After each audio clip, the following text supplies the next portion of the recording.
ഇത് full A+ കിട്ടിയിട്ട് എൻ്റെ താമരയ്ക്ക് കിട്ടിയ മൊമെൻറ്റോസൊക്കെയാണ് കേട്ടോ.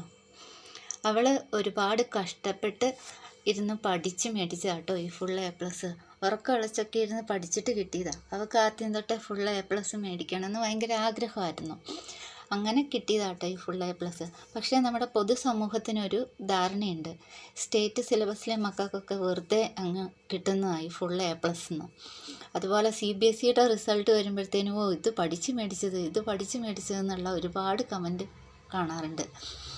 പക്ഷേ ഈ മക്കളും ഈ ഫുൾ A+ ഒക്കെ മേടിക്കുന്നത് അവർ ഒരുപാട് അധ്വാനിച്ച് പഠിച്ചിട്ട് കിട്ടുന്നത് തന്നെയാണ്. പിന്നെയുള്ള കമൻറ്റാണ് A+ലൊന്നും വലിയ കാര്യമില്ല, A+ലൊന്നും വലിയ കാര്യമൊന്നുമില്ലെന്ന്. പക്ഷേ ആ മക്കളെ സംബന്ധിച്ചും അവരുടെ മാതാപിതാക്കളെ സംബന്ധിച്ചും ഒക്കെ ഈ ഫുൾ A+ ഒക്കെ ഒരുപാട് സന്തോഷമാണ്. അവരുടെ ഭാവിയിലേക്കുള്ള ഒരു പ്രതീക്ഷയും കൂടിയാണ് ഈ ഫുൾ A+.